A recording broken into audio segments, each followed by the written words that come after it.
Hello there. This is, what is this, March the 17th, 2023. And this is a follow-up video from one that I did recently on how to protect yourself from bail-ins, because what's happened shortly after that is now we've got bailouts, all right?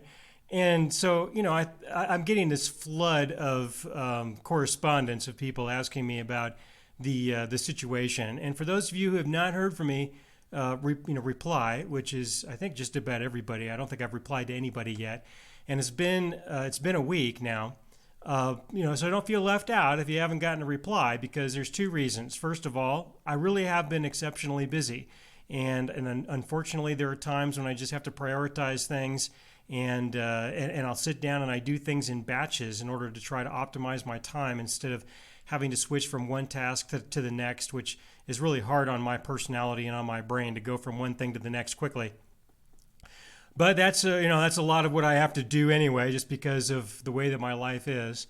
So I haven't replied to the correspondence.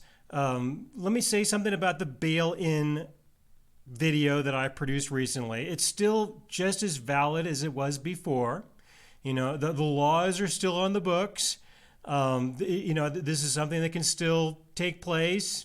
It just, as you can tell, just because it's a law that's available for the government or the deposit insurance corporation or the central banking system, or even a bank itself, just because they have the ability to exercise a certain law doesn't mean that they're going to do it. And so this is a good opportunity to see that, and yet they still might. The principles that I described in that video are still just as valid as they were when I recorded it. You still need to be in touch with the basic understanding that when you give your money to somebody else, no matter what kind of promise, guarantee, insurance, court order, no matter what you've got, or federal law, that doesn't mean that they won't default. Okay? It just doesn't mean that. All right, now the bailout, which is what was decided for the recent crisis, which of course will be long forgotten, but it's an example of something that happened before, and so this is really easy to understand and easy to explain.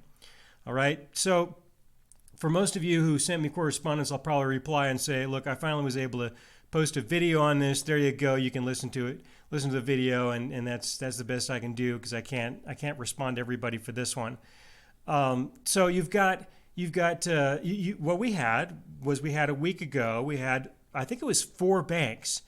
I think it was advertised that 2 and then 3, but there was a 4th one, I'm pretty sure, that experienced a failure. All right, experienced a default. All right. Now, what I want you to be in touch with, is that the one that was considered to be the second largest bank failure in history, just a month prior, was listed by Forbes magazine as being the best bank in the country, which of course by default could be considered to be the best bank in the world. So within just 30 days, you find out that it's all a fraud. Well, just like everything else is a fraud. It was just that this was the disclosure of it. All right.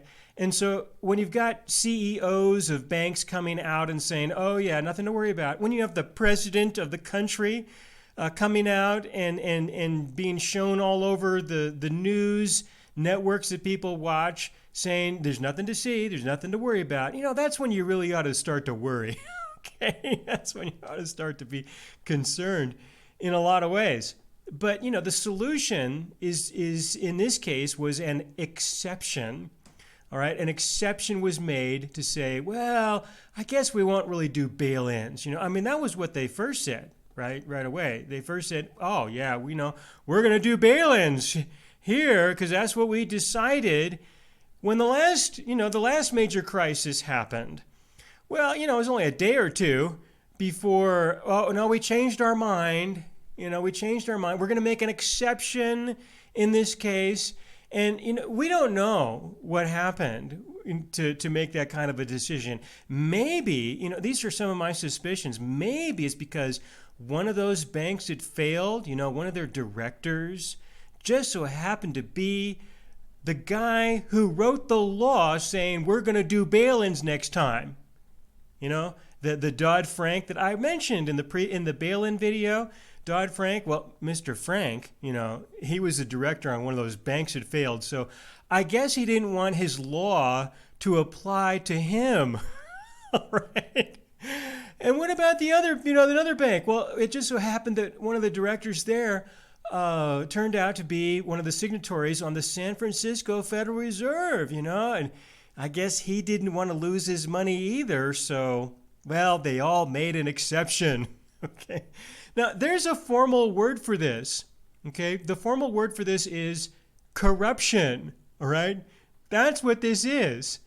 And, and so that's the world that you're a part of. And so you need to understand how that is and how that goes.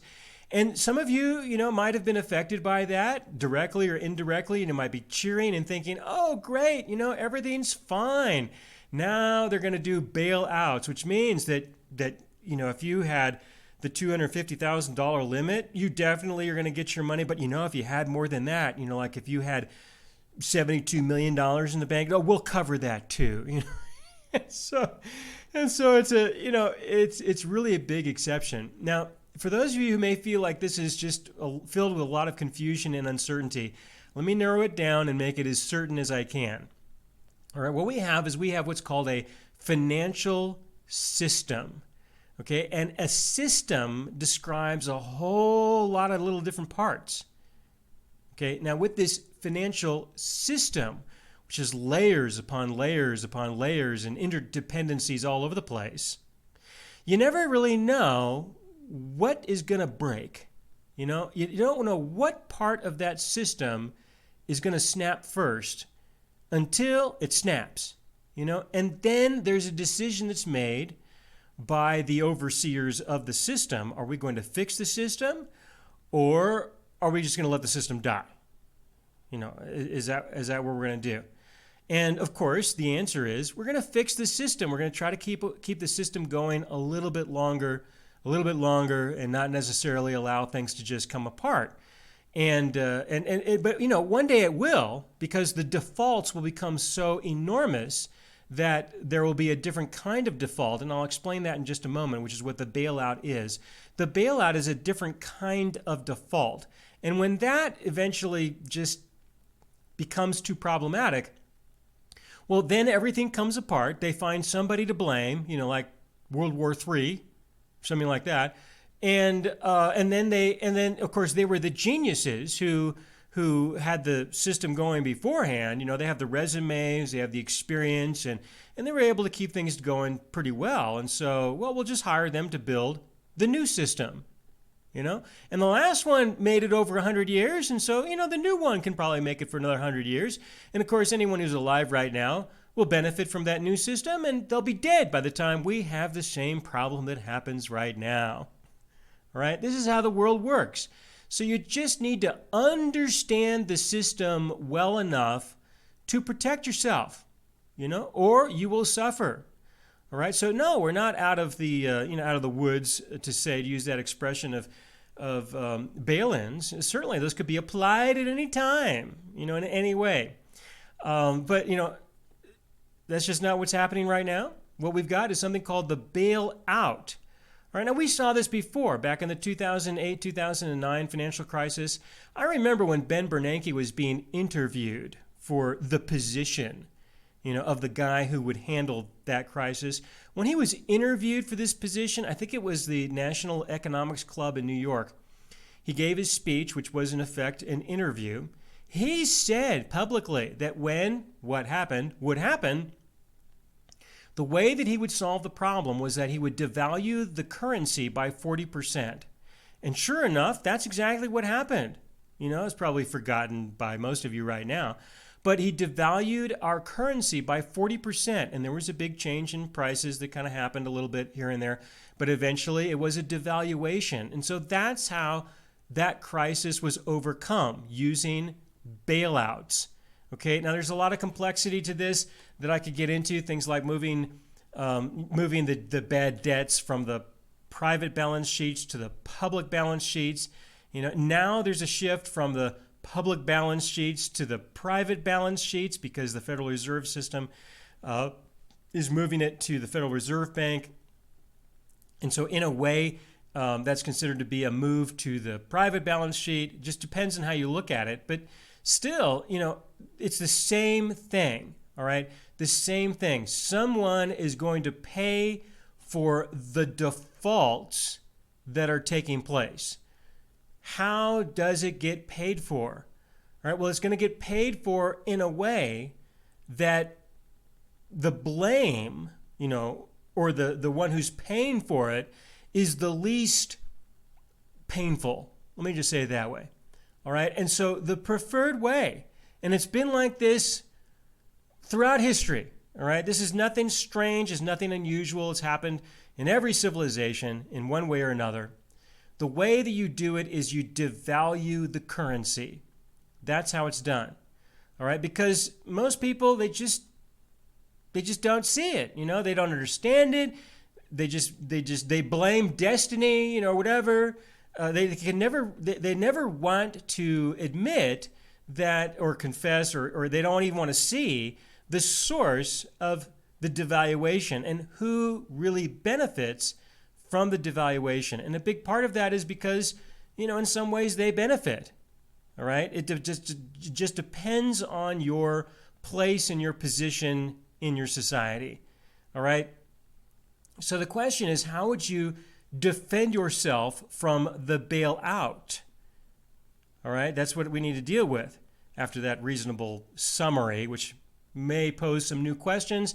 But again, this is something that you should take the time to explore and learn about. The bailout means that you get your money back, all right? Instead of the financial institution doing a default on you, you do get your currency back.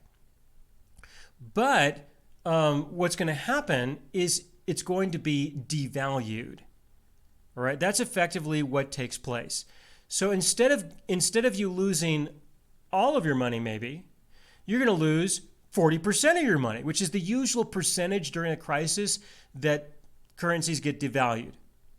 All right, in general, like recently, we just saw a major change in the value of the money. That was something that was already happening in the system over time. And then, at a certain point, it just gets announced. Is kind of how it goes. And the devaluation that's going to be coming, that's going to be happening from the current bailouts is going to work its way through the system until eventually something snaps, in a sense. Prices just all of a sudden change and go up. And by that time, you will have forgotten what's been happening over this last week. You'll forget it, and you just won't make a connection between what's happening now and what will happen 12 to 18 months later, which is usually about how long it takes for all of this to kind of work its way through the system. So the bailout is a different kind of default.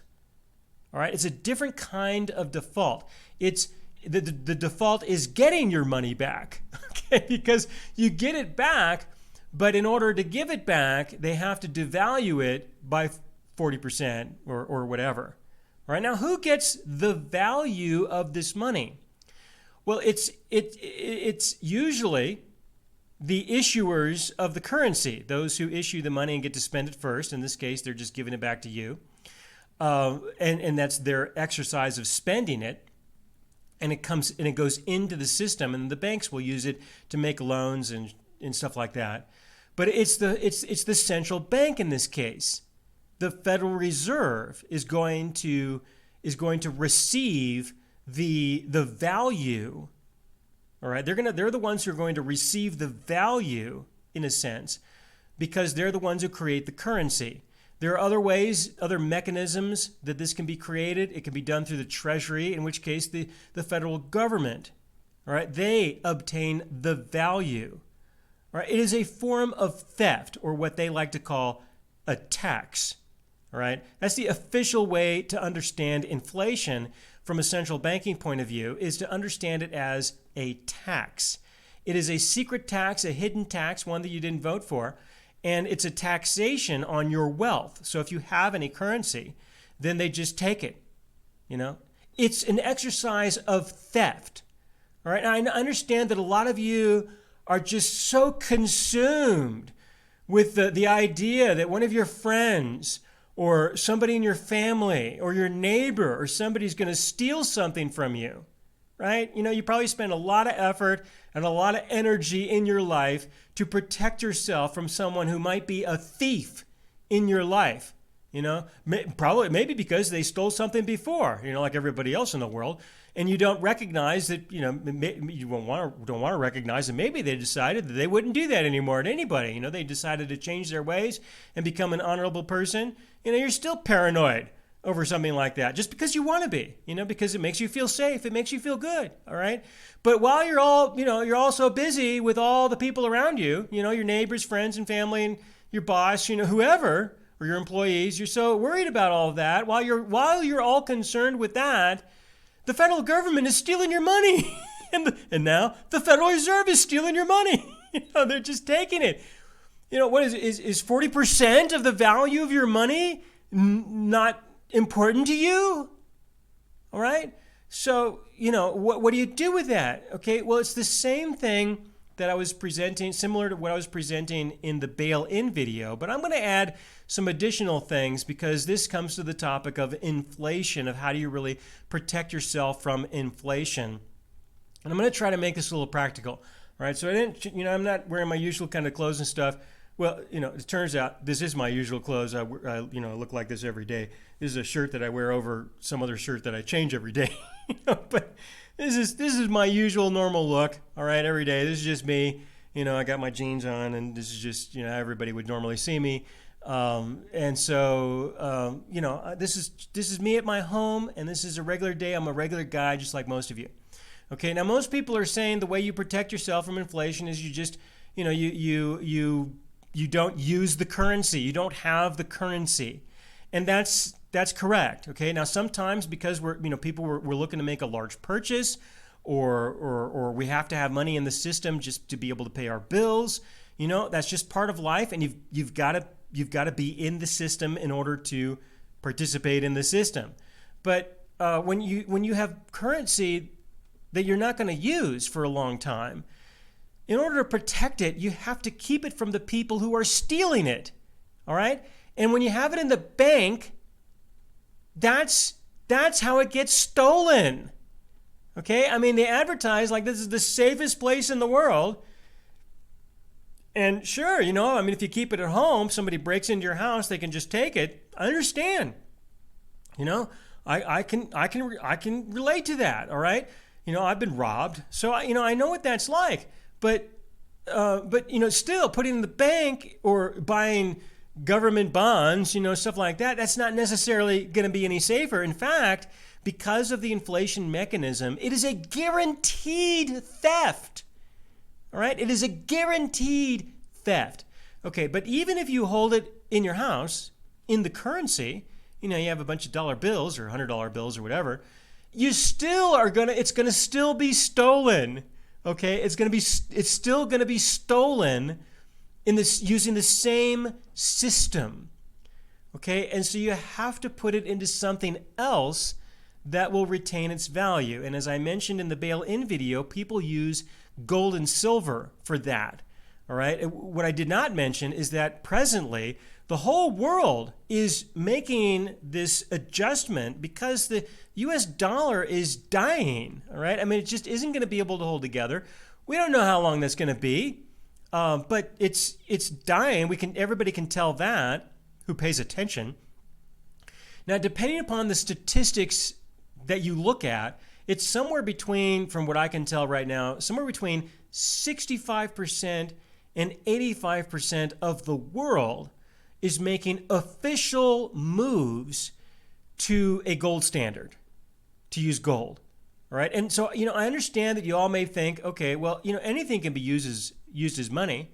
And in a lot of ways, you're right. People could use pieces of wood, with special markings on them. They can use clamshells. They can use tulip bulbs.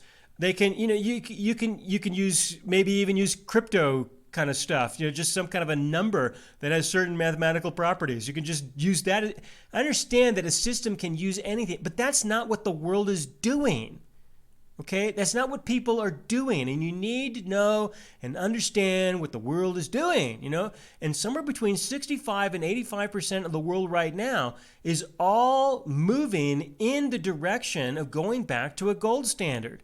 And so it's gold, or it's, and silver, because silver is easier to manage in daily transactions than gold, of course, depending upon how your system is structured, but it's still going to be money. All right, and that's what the world is doing. And all of us here in the United States, we're all isolated by these big oceans, and we just think that we're the center of the universe. And you're going to find out one day that you are not. You are not the center of the universe. You're not the center of this planet. We are, I'm here too. I'm part of it. We are not, it. Just trying to say that. Say it in that modern way of saying it. All right? Or maybe that's out of style by now. I don't know. And this is when you're going to find out. You're going to find out when the Chinese, as an example, or the people in India, they say, we're just not going to put stuff on the boat anymore. We just don't want your currency. It's just not worth it. Or, okay, give us a whole lot of it, but, there's going to have to be something that we can buy with that. And that means you guys are going to have to make something. And, oh, gosh, that means that the average American is going to have to go to work. What a crime, how evil. That's how it's going to start to show up. You're going to notice, because anything that's made in China, I guess there's not a lot made in China. Is there? There's a lot of stuff made in India, like maybe your medications, you don't even know about. There may be some things that are made in America. You look at the package, but, oh, by the way, that's probably just the package, not the contents. Okay. They made the container, maybe in America, but the contents came from somewhere else, and so this is what you're going to see. All right, is that's an example of how your currency gets devalued. All right, so yes, gold and silver will do it, but unfortunately, people got their heads in the wrong place still when it comes to that. They're thinking of, I just got gold, if I just got silver. Sure, that protects the value of your currency. All right, but you got to think further ahead than that. You really have to not be so short-sighted and think much more about this, because it's easy to spend it. It will be easy to spend it. That's what you use it for. And there's a place for that. I can understand that. But it's going to go. It's going to go. You're going to spend it, and then it's going to be gone. And then what? Maybe some of the people I've talked to, don't worry, I'll just kill myself. And they really believe that that's the solution. They feel that they are so important, that they're so valuable to civilization, that they would rather kill themselves than have to go get a job. They're just so important. So I'm going to use the word seppuku. All right, I'm going to use the word seppuku as part of the Japanese style of killing oneself. All right, because I'll use a visual aid in a moment. I'm surrounded by visual aids. This video is turning out to be longer than I thought it would be, but hopefully you'll appreciate it. I got a lot of visual aids around me to help you to understand how you deal with these kinds of circumstances, like bailouts. All right, because this is what's coming. Okay, now the gold and silver is okay, but you got to use that in order to buy a resource to combine with your labor so that you can produce something. All right, the silver and the gold, which is the real money, is used in order to buy a resource that you would use to make something. And I've done videos in the past, so maybe some of you would recognize something like this. All right, here's my shovel. Okay, this is my shovel that I made in order to illustrate this. During the last crisis, I was called in to be a consultant for several pension funds, to include the Federal Reserve pension funds, the Colorado Teachers Pension Fund. They called me in order to explain to them what they are going to need to do. All right, and I made this just for that occasion. And I explained to them, well, you need to find out who is combining a resource with labor in order to produce something of value. And if you don't do that,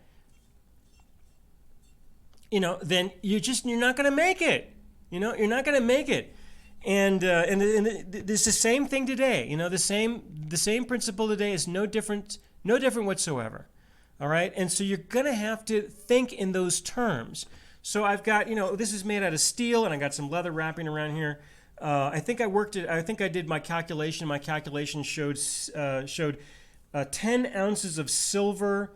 10 ounces of silver could get me enough steel and enough charcoal, and the tools that I would need in order to make these shovels and to make a business out of making shovels. All right, that was my calculation, 10 ounces of silver. So I would use, if I had 10 ounces of silver, then I would use that in order to buy the steel and the charcoal and the tools in order to start producing something of value. That's what you use your gold and silver for. If I was to just use it in order to buy some food, all right, here's my can of tuna, which I'll show you in just a moment, then I'm going to eat this, and then it's gone. All right? Now, like I said, there can be a place for that. But if you don't have a means of replacing the money, then it's only going to last so long, And maybe you're wealthy enough that you can get enough that you'll never have to work again. And if you can, good for you, But for the rest of us, like me, we got to do things differently. Okay, now there are some ways in order to manage that. If you can't afford gold and silver, all right, like myself, because, hey, I'm like most everybody else. I work hard, I earn, and, most of it goes in order to pay for my way of life. And so I just, I can't do that. Maybe in time I'll be able to do that, I hope. But, I have a lot of other things that I'm doing that are more important to me right now. And I'll show you how I manage this, because I just can't add time to my life to doing something in order to get gold and silver, okay? And maybe you can't either. So it's just a decision that I've made, all right? With most of you, you probably can't even make that decision. But for me, I have, because there are other things that I find to be more valuable. I spend a lot more time with my children, for example. And I enjoy that a lot. So, that's what you do. But if you can't do that, don't worry. There's alternatives. I'll show you what I do. Here it is. This is a nickel. Okay. And whenever I go to the store and buy groceries, I use cash. And when I get change, I get pennies, nickels, dimes, and quarters. I spend, I put the dimes and quarters back into circulation because that's just nickel-plated copper. But this is solid nickel. It's 5 cents. Check on the price of nickel. It's about 5 cents. Well, I haven't checked lately, and so I don't know for sure. But if it's between 3 and 8, somewhere in there, it's worth it, right? I'm saving money. Okay. And one day, well, if the day comes when I need 10 ounces of silver to make a shovel factory or a shovel business or whatever else it may be, hopefully I'll have enough nickels. Okay, because they're cheaper than the silver at the moment, I think, if I was to look at it. They're also a little bit easier to spend because they're lower denomination. I'm sure I could work that out. This is a penny, and those that were made before 1981 and earlier, the 1982s, you got to weigh those in order to figure out if it's 3 grams or 2.5 grams to know if it's copper. But this is copper, okay? And when the money gets reorganized, when there's defaults, when there's changes in the currency, which always happens, okay, copper becomes valuable once again. And even now, all right, this penny, its weight in copper is about the same. Maybe it's a little bit more. There's been times when it's been twice as much, 3 times as much in recent times, okay? And so, I can do this. I do this because I can do this. This is a newer one. This is made out of zinc. Well, still, the weight of zinc, is still pretty good. And you know what? I can melt these two down. I can combine them together, and I can make brass. I can do that. And with that, I can put it on my lathe that I got in my shop, and I can make all kinds of interesting little parts to make other things. All right? And so, I can melt this stuff down. Well, it's not legal, so I have to use other things. I got bunches of foreign coins that I can do that with. There's ways of doing something. When you feel like you can't do anything, there are still ways of doing something. All right, another thing to keep in mind is that when there are these kinds of changes, all right, especially when you see changes in prices in food, it should give you the thought that maybe it's better to have the food, you know, and it is. It's better to have the food because that's what you're going to buy anyway. Why wait? Well, the problem with that you just have to manage is expiration dates, you know, because food expires. You know, this penny was made in 1968, I think it was, 1968. That was a long time ago, and this has not expired at all. This one, yeah, 68. This is not expired. It's not likely going to expire. In fact, the longer time goes on, this will have more collector's value. So, you know, that's a way of handling the risk of expiration. However, you know, this is what we need. We need our tuna, okay, and other stuff. But don't buy something that you don't have already as part of your regular diet. Okay, that's the trick. Just don't get something that's not part of your regular diet. Or you can get things that are packed for long-term storage. Got my words all blurred together. You can get things that are long-term storage. They just cost more. You know, the Mormons are really into this. Check around. You probably have a bishop's storehouse of some kind in your area where they distribute stuff. You could buy stuff a lot cheaper than you would otherwise in number 10 cans. And, you know, that's good for 10, 20, 30 years. So, you know, you can get stuff that you hope that you will never consume. But 10, 20, 30 years from now, you might say, okay, I'm just going to plan for when I'm that old, I'm going to eat this stuff. So, again, still only buy stuff that you would be willing to eat. Make sure you're careful with that. But, you know, other stuff, regular stuff, you just got to be careful with how you manage it and how you rotate it. This is a can of tuna, and you know, it expired yesterday. All right, it's been on my counter for a few weeks to remind myself to eat it, and this is the last one that I had of this batch. It's, you know, but I'll still eat it. All right, and it's expired yesterday, so you got to keep track of these things. You know, sometimes things can go a little bit longer. This here is a bag of lentils. You know, and this one expired almost a year ago. I still got 2 of these left, and you know, I've been making a lot of lentil soup. My son and I have been eating a lot of this in order to go through these bags, but he didn't eat any of the last batch, and so, well, I got 2 more bags to go. You know, I'll eat this. I'll finish it off. It's been kept well. I don't have any fungus growing on it from what I can see. So, you know, I mean, you just got to be careful with what you do, but you definitely do this. I have a food supply that I just rotate with stuff that I usually eat anyway, that I know I can preserve, you know, that has a longer expiration date. And I do that because one day, you know, if there's an event of some kind, you know, like we had a couple of years ago, one day, if there's an event or a disruption or maybe a currency crisis that takes 2 years to get through, then, you know, this is what I want to have when I can't go to the store. All right? You got to have a supply, and you got to look at it and say, this is what I've got if I can't go to the store.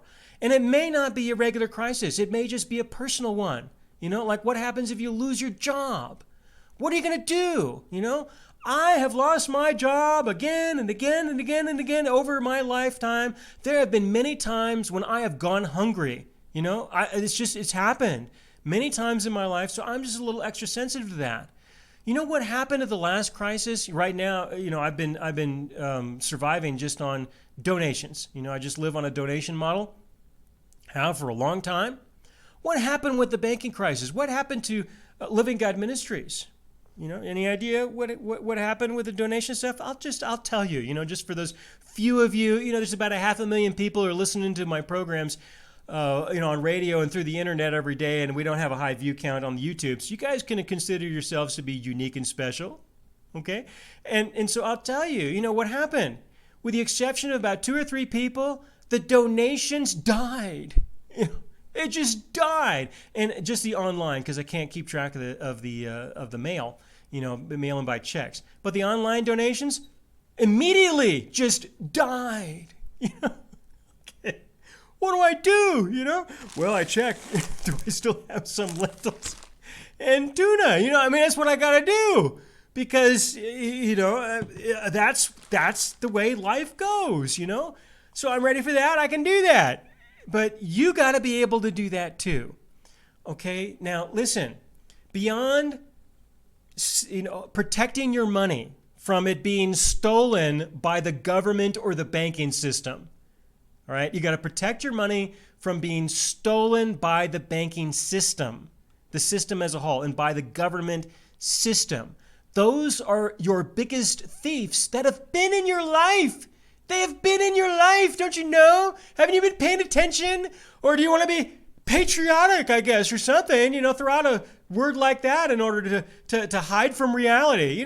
You can do that, okay? Fine. But listen, for the rest of us who are just barely making it, for the rest of us who have to survive because we're not interested in seppuku, okay? This is what you got to do. Okay? You got to do this. Okay, so those are some things you can work on. They're a good idea. But in the end, this is what's the most important. You've got to be able to keep working. You do. You've got to be able to keep working. All right. Now, what you hopefully have been noticing is that the value of your income, the value of your labor has been going down, because that's part of the system. Okay, it's part of the system, part of the way things work. The value of your labor has been going down. You get paid, maybe you got a raise, but it still doesn't keep up with the theft of the money through the money system. Value of your labor keeps going down, especially if you're connected to a type of job that isn't needed. That's just a side effect of the system. I mean, you're really going to have to think about, in order to keep working, you've got to be more connected with something that is genuinely needed. All right? I got my shovels, just to give you an example. Is this really needed? No, it's not really needed. Especially, the kind of time that I put into something like this. This is an $80 shovel, okay? Anybody want to give me $80 to $100 for something like this?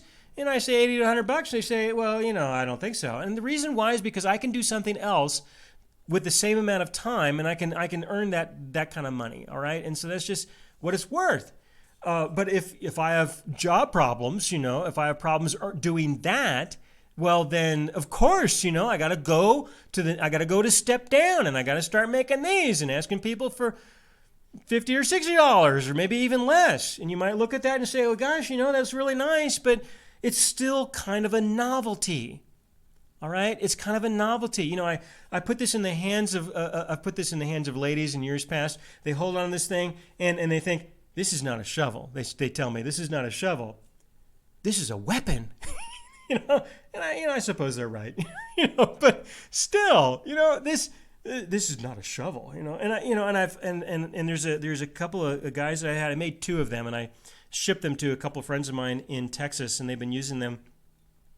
And I gave them a different kind of handle, which if you're watching this, I'm sorry, and I know it's not the best, but it was recommended by somebody to me to try it out, so I did that. And I think I definitely would go with leather straps instead. So hopefully you guys have wrapped that with some leather or something by now. But I did with cord and epoxy. It just no, it's just not right. Okay, and you might be thinking, Aaron, that's great. Okay, that looks nice, and yeah, it'll never break. Like the other shovels I have to buy in the store.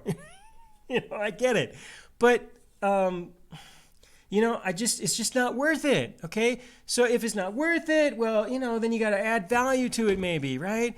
Maybe if I had a sheath for it, something made out of leather, tooled, stained, finished up really well. Don't worry, we got. There you go. Look at that big cowhide there, huh? Look at that. I'll make you a sheath. If this just isn't good enough by itself, I'll make you something to put it in. I mean, that's what I got to do. Okay? So I don't have gold, I don't have silver, but I got a cowhide right over here. Okay? You got to find ways to keep working. But that still kind of fits in the novelty department. It really does. What else could I do? Well, I'm in the ministry, right? I could write books. And I'm getting pretty close to having enough people who I think would be willing to buy one, that it would be worth the labor in order to write it out. And of course, I got to make these by hand. I can't pay a printer to do this because I got to make the money off of the making of the books, because my objective is to find a way to work. All right? Not just pay somebody else to do the work. I need to do the work. I'll make the books. All right? And so what do I got? I don't have a complete ream of paper right now, but I got paper. Paper. Look at that, 8.5 by 11. I got printers too. And so, I don't have silver, but I got paper. If I had some silver, then, I could use it to buy a case of paper, a couple cases of paper. That's how it's used, so that I can print the books, so I can make the books, so I can have a job, all right? So I can have work, so I have something to sell. That's not quite in the novelty category. It's pretty close to the novelty category because, well, there's a lot. I could write something really good that is needed, okay? And is valuable enough that enough people would buy it. It's hard to do that. It's really hard to make money on books. So, I don't do that right now, but I'm ready to do that if I need to do that. There are things that you'll have to do for yourself. For example, if I can't get a job, how am I going to pay for the natural gas in order to heat the water or heat my house or turn on the stove or the oven or whatever? Natural, just something like that. Folks, you may have never had moments in your life when you didn't have work available and you just don't know what that is. Okay, I know what that is. I really do. And so when I have time on the side, I do things to learn. You got to learn how to do something else. You got to learn how to do things. So if I can't get natural gas because I genuinely can't afford it, I'm not going to be able to pay the bill. Maybe some of you have noticed that the cost of natural gas has been unusually high, right? But I still need gas, because I got to do things, and it's valuable to me. What do? I got to learn how to produce my own gas. So, what are some options? Well, there's methane. You can look up on the internet now and you can learn about how to produce methane gas. That's a fantastic way to go. And you may find yourself at certain stages in your life when you need to do that. And look, the time to learn how to do it is not when you need it. You need to learn how to do it before you genuinely need it. So, as times have been good, I've been doing some experiments to learn how to make hydrogen gas with electricity that I could get off a solar panel. And so, I got here as my visual aid, I've got an apparatus. Just to give you an example, an apparatus in order to study for myself, as part of my education, study different kinds of solutions. Let me show you this. I have to get off the chair. All right. Now look at this apparatus, okay? This is fantastic. This apparatus I made. See, I got a piece of paper there in order to make notations and stuff as there's changes in the production of the gas technology, and I made this in my shop, okay? And I've had this running a couple of times, and so I've learned a lot just from running it a couple of times, this apparatus, in order to study the effects of it and stuff. And I've learned some things, and I'm getting ready to set up another experiment on this. I don't know when I'll be able to do it, maybe Christmas. Okay. But I'm working on it. The Federal Emergency Management Agency suggests wood gas as an alternative. And they've got papers and publications, and people have done examples of those. I think many of those models are too big. It would be a really good idea to try to come up with a scaled down model. But, you could take a piece of wood and learn how to gasify it in order to produce a gas that can be used that way. Or you have the wood in order to burn in your fireplace or in your barbecue pit in order to cook your lentils. Okay. So that you can keep going, because I can't afford to pay the utility company to provide me with the energy. And so I got to produce it myself. If I don't have a job, okay, that I can go and earn currency with, well, then my job is to produce the things that I need for myself. All right? Say it again. If you don't have a job and you need money, food, or whatever, you don't have a job that's paying you well enough, or that you don't have one at all, then you've got to be working for yourself to produce those things that you need for yourself, not just sit around and say, okay, that's my solution. I can't find a job. That's my solution. So somebody else has to take care of me. Well, maybe you got somebody in your life who would help you, but I don't have anybody in my life who would help me, per se. Maybe some of you would, and that's I'm thankful for that nowadays. But most of my life, no one would help me. No, if I really need help, that's the time when nobody would even consider helping me. That to them would be considered to be a crime, I suppose, in many ways. What else can I show you? We got to go back to something necessary, right? Okay, well, everybody's got to eat, right? Well, bake bread. Bread is popular. People like that. I like that. I eat that. This is my grain grinder. Okay, a very nice grain grinder. Got it a long time ago. But this is an electric one. Don't worry, I got a manual one too. But I can grind any kind of grain, and so all I need to do is just get the grain, and then I can make bread or tortillas, or muffins, pies, whatever. Okay, I can produce something that can help me personally, and that I can trade with somebody else. All right. Now you may think, yeah, but I got to buy the wheat. I can't store the wheat. Well, you can store some wheat. There are ways of storing that can be ground later on. Or, you got your nickels, you got your pennies, worth its weight in metal. Or get your silver or get your gold if you can get that, enough to get yourself a 50-pound bag of wheat. Or maybe you can get enough and you can use your 3/4 ton or half-ton truck. I got a half-ton truck with a huge bed, that you can drive out to some farmer at harvest time, and you could buy it directly from them and load up your truck instead of going to the granary, which you're going to have to get stuff that's been sprayed, unless you have to. That's the kind of stuff you probably suppose you would make and sell to somebody else who'd be willing to buy it. But I personally would like to try to avoid something that's been sprayed with toxins. I try to do that now that I'm old. It's important. No, I've been living that way for a long time now. But you can solve those problems later. And if you still got your wood, or you can scrounge it up from somewhere nearby, you can produce fire. And if you want to use gas in your gas oven, well, you got the hydrogen apparatus, gasification through that, methane. These are things you have to learn, and you learn these things in advance.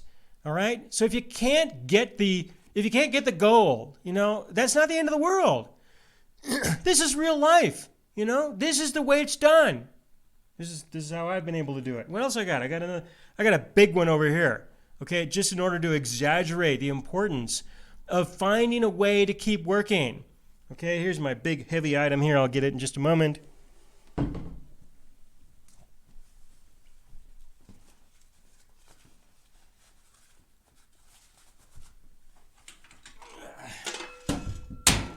Go.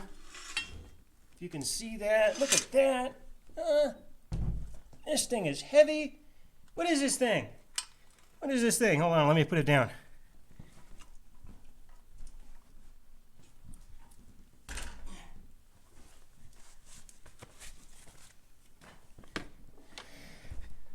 That's a transmission jack. All right? All right, so I don't have 100 ounces of silver.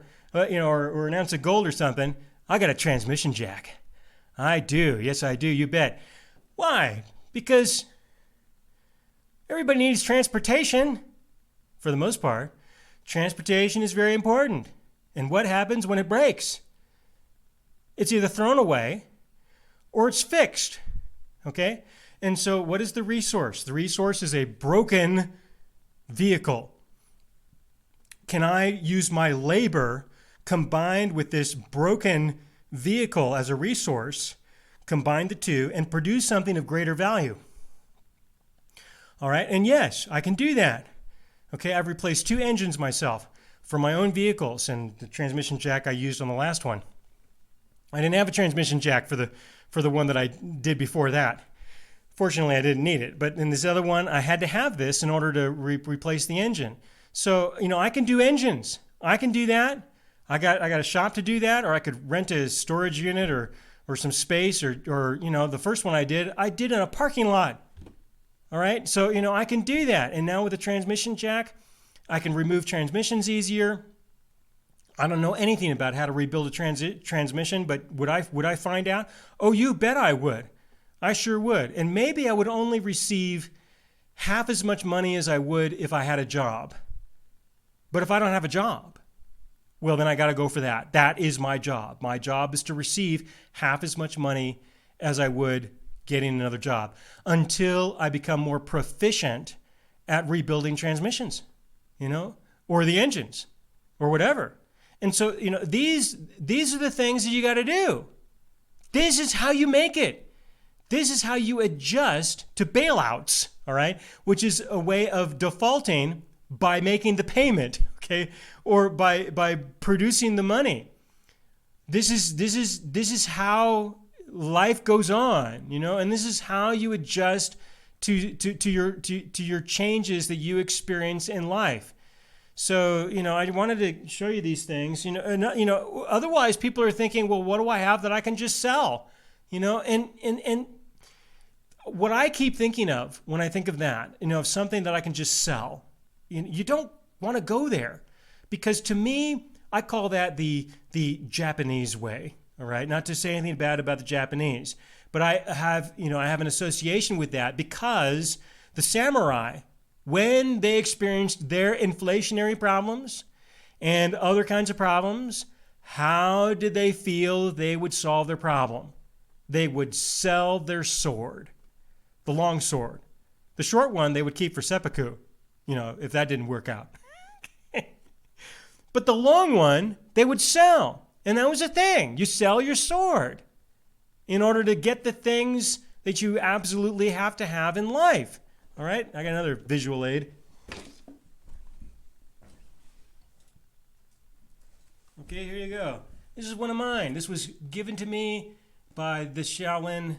I'll tell you in just a second.